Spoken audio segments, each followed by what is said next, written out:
Alright, good evening Year 10. So today what we're going to be looking at is how to create a poem. So this scaffold will be available to you guys on Daymap. But basically the purpose of this is just to go through the scaffold, understanding how we can use it and how it might give us a bit of a starting point when we create a poem, because it can be a bit of a difficult thing to write a whole poem.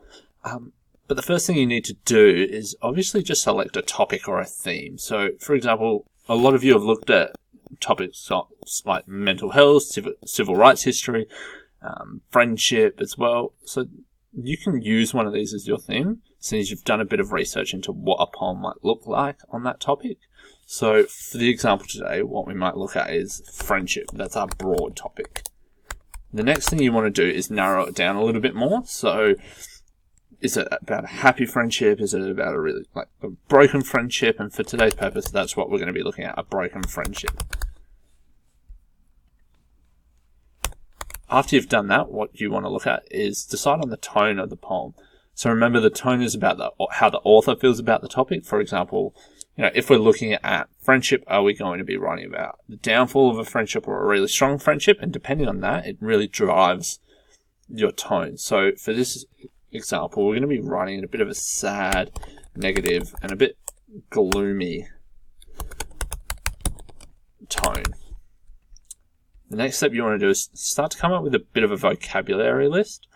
So consider adjectives that could describe the topic in the tone that you've selected. So things like, a broken friendship, so broken, or maybe even fractured. If you think about other words, so things like the end of a friendship, it's life, this person's upset, so they're feeling a bit remorseful. This person might have cried, so there's tears.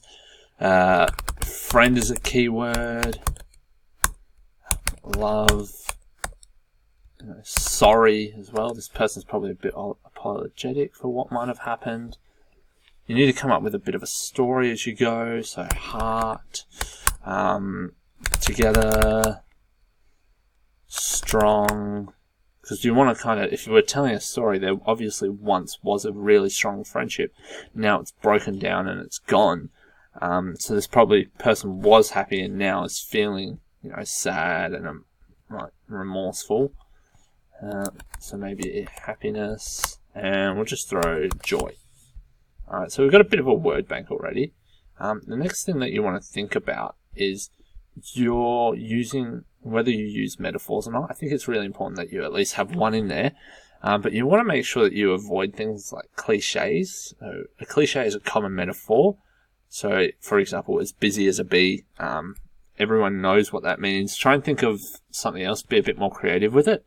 So I've thought of one of, the metaphor for this friendship could be like a frayed rope being pulled at both ends. Oh.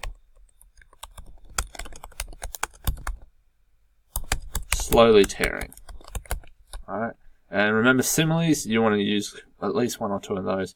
So, the pain they feel is like a sharp knife. And the friendship was strong, like an unbreakable tree. Once you've done that, you want to think about how you use imagery. Remember, imagery is really important because you don't just want to tell the reader what has happened. You want to paint a bit of a visual picture where you stimulate at least one of the 6 senses. So things like sight, hearing, smell, touch, and taste, and kinesiology, so motion. So the first thing you want to be looking at is, what are the senses I can describe using imagery in my poem? So I might think of, I might be able to describe the person seeing something and maybe feeling something as well. So feel or touch. Then what is it that I'm actually going to describe? So for me, I might think about tears running down a face. And it might be someone sitting alone. Alright, so this one we might be able to do for sight, to describe that person isolated, and for this one it might be touch. The next step that you want to do is look at your rhyme. So rhymes commonly used in poems. I think when we think of poetry, that's one of the first things we think of is every line has to rhyme, which when you look at the poems that we've looked at so far, they don't. And remember, internal rhyme can be a tool that you use as well. But what you want to do is you want to take your words here, so your vocabulary list, and you want to put them into this rhyming table below. So whether it be something like, we'll put end, or not in capitals. Your next keyword might be remorse, fracture, part, and we'll add one more. So you right click on the table and you click insert, columns to the right, and it does mess up our formatting at the top here. So you just highlight the two boxes, right click it, and then hit merge cells, and that fixes that. Once you've done that, you want to add in another word, so maybe we will add in together. That's alright. So once you've done it, you want to list below words that rhyme. So something like bend, commend, lend, apprehend. Okay. And then for remorse, if you're not sure, go to this website here called the Rhyme Zone. So if you just Google words that rhyme with, it will be the first website that pops up for you. Alright, and let's just punch in life, or not life, sorry, remorse. Alright, and then we've got a whole bunch of words there that we can use, so we can so we might use something like divorce, course, endorse, and force. So we've got a few there. If you want, you can always add some more below. And then fracture, we'll look that up. Not many of them fit. Maybe manufacture might, so we might throw that in there. And then for heart, we might punch that in there. See, it comes up with a whole list. Try and think of these on your own, but if you do need to, don't be afraid to use this. So we'll think, depart, that's a good one. Something like start and enchant. So we've got a couple there, and then together, that's a hard one, so we'll use the tool there. Feather we could use. Leather, that would be a good one. Now, if you're not sure what some of these words might mean, you can always right click on it, open link in the new tab, and then it will pop up here, and it'll give you a definition of it. So, idle or foolish and irrelevant talk. So, that could apply, so we'll put the leather in there. Alright, so this is just adding to our words that we could possibly use in our poem. Alright, the next thing, so once you've done that for all your words, the next step that you want to take is go through synonyms. So remember, repetition is a poetic device that you would use, but you don't want to just use the same words over and over. You want to develop your vocabulary a little bit and use alternative words. So a way to do that is to come up with a bit of a table. So similar to the rhyming table, we've got a synonym table here. So you might punch in your first word here, which could be, we'll go with sorry. The next one, we'll go with happiness,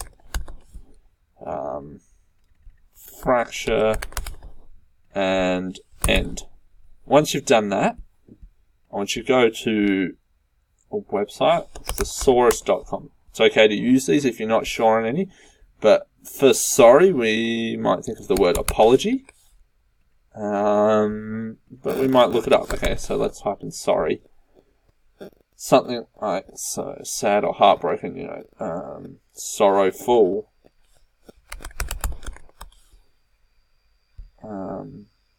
distressed, or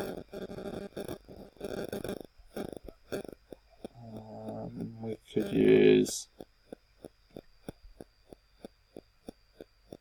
pitiful, maybe. We'll throw that in there. Come up with a few. And then we'll go to happiness. Throw bliss.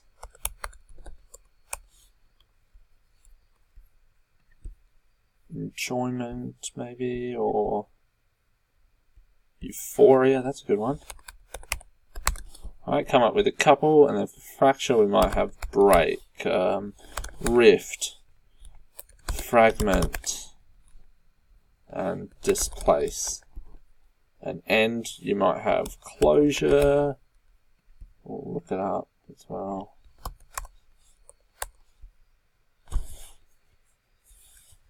So, one really important thing when using thesaurus.com is you don't just look at, the first one that pops up.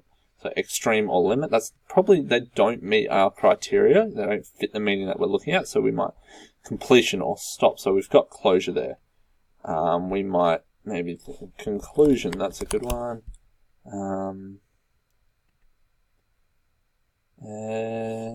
Outcome, and maybe, are there any others? So death, so because the friendship has died, so we might put demise in there. And now what we've got, if you look, once you fill out all your keywords in the rhyming table and the synonym table, you'll probably find you have a really good starting point to go ahead and write your poem. You've got a whole bunch of words and you just kind of need to fill in the blanks a little bit. I hope this helps you out even just the tiniest bit with a starting point to go from.